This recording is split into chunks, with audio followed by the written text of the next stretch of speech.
நிச்சயமா எங்கள் NBS தலைவர் அப்படிப்பட்ட ஒரு லீடர் இல்லை. Doctor N Balasaravanan founder of NBS உதவ போறாங்க.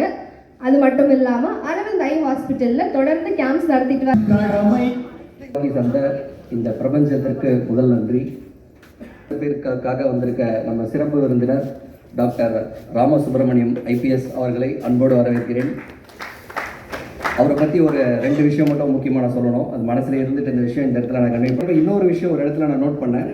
சார் வந்து ஒரு சாஃப்ட்வேர் டெக்னாலஜி கம்பெனி ஒன்று ஸ்டார்ட் பண்ணியிருக்காரு நீட் எக்ஸாமுக்காக.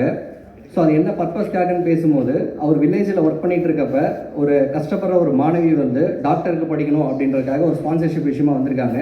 ஸோ அப்போ அவங்கக்கிட்ட டிஸ்கஸ் பண்ணுறப்ப அவங்க சொன்ன ஒரு விஷயம் என்ன அப்படின்னா, எங்களை மாதிரி வில்லேஜ் பீப்புளில் இருக்கிற பசங்களுக்கு நீட் எக்ஸாமுக்கான ட்ரைனிங் செஷன்ஸ் எந்த இடத்துலையும் இல்லை.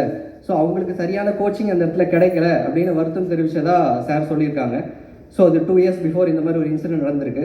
அது அவரோட மனசை தாக்கத்தை கொண்டு வந்து அதை ஒரு டெக்னாலஜி ஒரு கம்பெனியாகவே உருவாக்கி எடக்ஸார் அப்படின்ற ஒரு சாஃப்ட்வேரையே சார் வந்து இப்போ லான்ச் பண்ணியிருக்காங்க. ஸோ இதில் என்ன ஒரு ஸ்பெஷல் அப்படின்னு பார்த்தீங்கன்னா அதுக்கு ரொம்ப நன்றி சார். Thank you sir. வளர்ப்பு பிள்ளை அப்துல் கலாம் சார் ஒரு சார் சொல்லியிருந்தாங்க, ஒரு 10 கையில் எடுத்து அதில் சிறப்பான விஷயங்களை செஞ்சாங்க. அதே மாதிரி தாபு சார் கையில் அவர் ஒப்படைச்ச பொறுப்பு வந்து இளைஞர்களுக்கு பயிற்சி அளிக்கணும் அப்படின்ற ஒரு விஷயத்தை ட்ரைன் பண்ணி கொண்டு வந்துட்டு இருக்காரு. ஸோ இதில் நம்ம இந்த மாதிரி ஒரு ப்ராஜெக்ட்ஸ் பண்ணுறோம் அப்படின்னு சொல்லும்போது அதை பிடிச்சி அவர் எங்கள் கூட வந்து சப்போர்ட் பண்ணுறதுக்கு ரொம்ப நன்றி சார்.